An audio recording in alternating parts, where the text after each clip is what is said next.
Привет, друзья! Добро пожаловать на самый жаркий канал. Я думаю, что вы уже догадались, что я сегодня нахожусь в компании Технолит и с радостью презентую вам новинку этого года – печь, которая называется Grand. Это первая отопительная печь компании.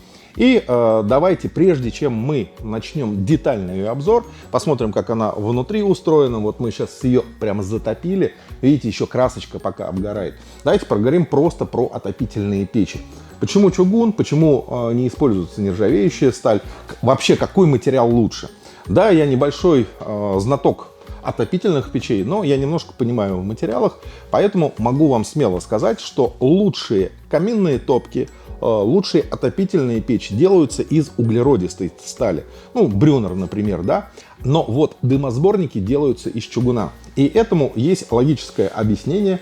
Почему? Потому что чугун, в отличие от нержавейки, более теплоемкий и лучше проводит тепло. То есть у него теплопроводность гораздо выше. И для отопления это существенный плюс, потому что тепло от сантиметрового в конкретном случае чугуна гораздо более приятно для человека, если это будет там, из углеродистой стали там, толщиной там, 3-4 мм. Но я думаю, что таких печей буржуек, конечно, их делают, но это совершенно другой рынок. Что касается Гранта 14, значит, давайте немножечко по ТТХ. 140 килограмм чугуна трех различных марок. 500 на 35 на 700 миллиметров высоты патрубок, 130 миллиметров. Стекло по диагонали 30 сантиметров. Естественно, что здесь имеется и верхняя подача воздуха, и нижняя. Зуб-отбойник, ставшие уже стандартным у Технолита шипы внутри. Есть нюансы, о них чуть попозже, когда мы перейдем к детальной разборке печи. Так вот, если мы говорим про отопительные печи, то я считаю, что лучшим вариантом как раз-таки для дома являются чугунные. И смотрите, может быть, кто занимается отоплением, то уж точно знает, есть чугунные печи, Iron Dog называется. Вы можете загуглить, что это такое, кто не знает, посмотреть эту цену, посмотреть, как они устроены, и все сразу поймете. Для того, чтобы было тепло и жара, да, то есть инфракрасное излучение не сильно давило на человека, чугун на самом деле прям топ. Кто не согласится, пишите в комментариях, почему, подискутируем. Что касается кубатуры отапливаемого помещения, 100 квадратных метров или 250 кубов. Печь вот сейчас топится в нормальном режиме, то есть это печь не длительного тления, да, потому что, естественно, красивое стекло, оно закоптится, не нужно этого доводить, то есть на минималку поставили, она спокойно, достаточно продолжительное время будет гореть. Я думаю, что закладка дров будет гореть где-то примерно около часа-полутора, вот так вот, да, ну, с угольками, естественно, побольше. Учитывая большую теплоемкость чугуна, ну, я думаю, если вы вечером положить дровишки, то к утру она, конечно же, остынет, но, тем не менее, будет приятно и тепло. Следующий момент, о котором бы хотелось бы мне сказать, это варочная панель. То есть тут находится варочная панель, она легко съемная, но на болтовом соединении. То есть она полностью здесь герметична.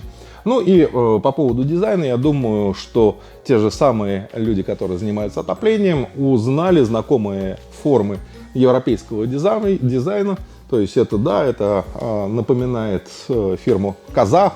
Друзья, ну а теперь давайте к самому теплому, самому уютному посмотрим, как устроена печь. Начнем, пожалуй, с патрубка, как я уже и говорил, 130 мм диаметр. Он здесь сделан на конус.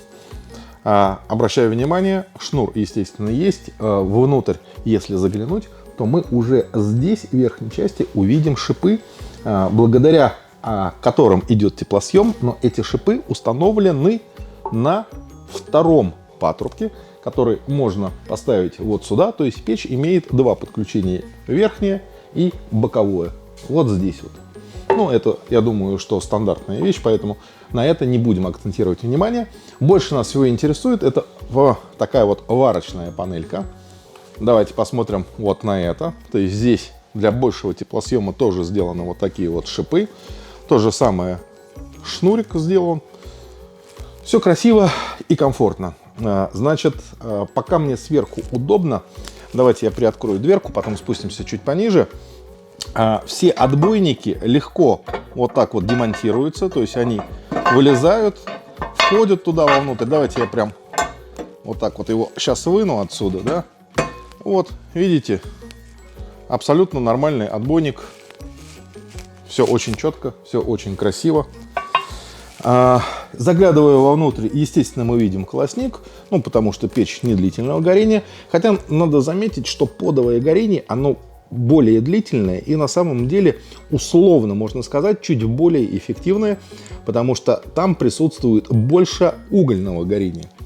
Ну, а теперь давайте опустимся вниз и посмотрим, как устроена сама дверца.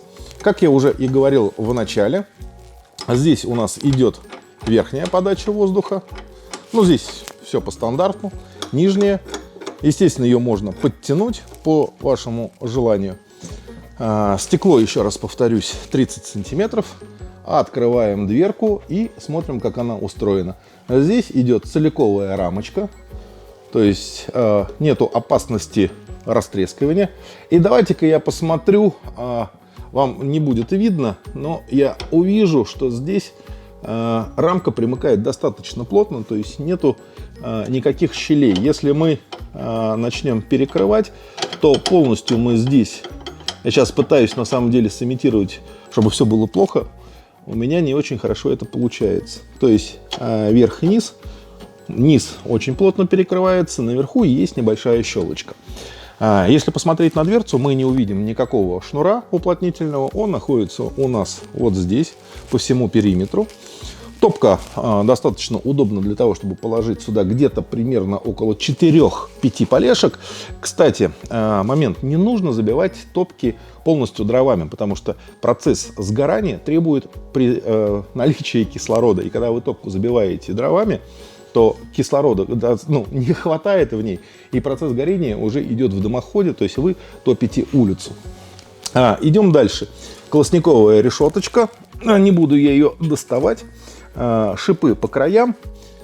Вопрос, который я задал непосредственно представителю Технолита, потому что если посмотреть внимательно, то мы здесь увидим шпильки.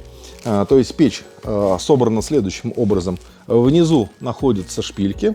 Они скрепляют всю эту конструкцию до верхней крышки. Естественно, я задал вопрос производителям, не будет ли провиса этой шпильки в процессе нагревания. Меня уверили, что этого не произойдет.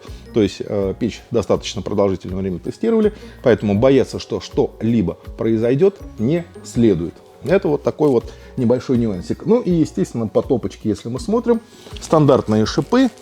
Еще раз повторюсь, толщина стенок сантиметр, но благодаря шипам, их здесь достаточно много, они тоже сантиметровые. То есть можно сказать, что средняя толщина будет составлять уже не 10 миллиметров, а 15. Естественно, здесь стоит отбойничек, чтобы уголь здесь не падал.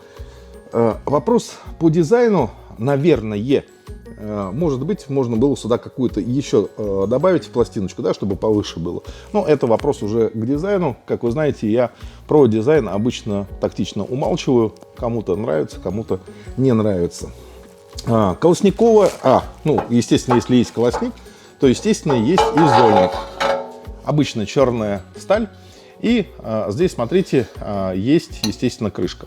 В банных печах ее обычно не делают, да, кто-то делает, кто-то не делает, для того, чтобы было удобнее вытряхивать. Я на самом деле считаю, что в банных печах, в отопительных печах все-таки она должна быть, потому что пока вы идете на улицу, если здесь еще с горочкой, то пепел может рассыпаться. Поэтому все-таки заднюю крышечку, да, у зольного ящика делать необходимо. Но это, естественно, обычная углеродистая сталь, 0,5-0,8 миллиметров. Откладываем наверх.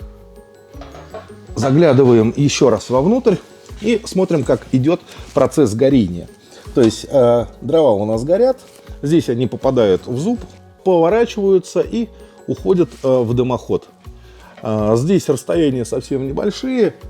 Что можно сказать? Разбирается по планочке, как я уже говорил, достаточно легко и эффективно. Вы видите, я здесь все спокойно шевелю, то есть разобрать печь не представляет никакой сложности, абсолютно. По болтовому соединению на задней стеночке, это тоже болты. Меня также уверили, что никаких возможных проблем с ними не будет. Но подобные печи собираются один раз в жизни, затопили. Если нужно почистить, как я вам уже показал, происходит это достаточно просто, легко и удобно.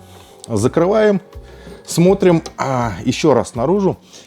Нюанс, ребята, все равно в процессе горения, вот нижнюю я трогал, то есть с этой задвижечкой все нормально, а здесь ну, она перегревается, скажем так. Руками можно, но долго вы не удержите. Ручка не сильно перегревается, то есть, в принципе, можно вполне спокойно открыть, закрыть. По поводу, ну, вы знаете, я камин снимаю на самом деле, и печи разные снимаю. По поводу закрытия. Здесь стандартная банная, можно так сказать, дверца. То есть нету такого вот, знаете, эффекта прям такого вот дорогущего, да, как у Брюнера, там, у Хокстера закрытие. Ну, зато сделано надежно, можно сказать, на века. Ножки сантиметровые, могу сказать. Они расставлены, то есть они скошены для того, чтобы она была более устойчивая. И здесь внизу, ну, где-то примерно 15, наверное, да нет, даже не 15, а 20 сантиметров. Но, несмотря на это, такую печь на деревянное покрытие устанавливать все равно нельзя, потому что вниз излучение идет достаточно большим. И, естественно, рано или поздно, если вы установите это на деревянное покрытие, оно обуглится, что может привести к пожару. Обращаю внимание, не нужно ставить любую печь на деревянное покрытие, даже если это рекомендует производитель. Ну, а теперь... кстати, самое интересное, это я упустил. Новый логотип от Технолита TL. Запомните эти две буквы, когда будете выбирать себе печь для отопления дома, либо бани, да, потому что бани бывают большие. Ну и давайте подведем итог. Вначале, я думаю, что вы заметили, что идет еще такой вот дымок, то есть печь реально только-только затопили, поэтому красочка обгорает, но в продажу эта печь пойдет уже с другой краской европейского производителя, то есть дымности будет гораздо меньше. Что касается цены, то цена будет чуть более 60 тысяч рублей. Я считаю, что эта цена достаточно обоснована за 140 килограмм чугуна, за то, как она сделана. То есть берете нормальную печку за вменяемые деньги. Не похоже это, кстати, на Технолит, потому что все-таки банные печи у них в верхнем ценовом сегменте. Я имею в виду Грозы, ну, конечно же, Авангард, конечно же, Искандер. Кстати, про Искандер давайте мы сейчас прям сделаем обзор. За моей спиной он находится. Посмотрим, как устроена. Одна из самых маленьких чугунных печей для бани. А обзор на эту печь, на Гранд 14, завершен. Большое спасибо, что посмотрели это видео. Не забывайте подписываться на канал. Всего доброго и тепла вам в дом.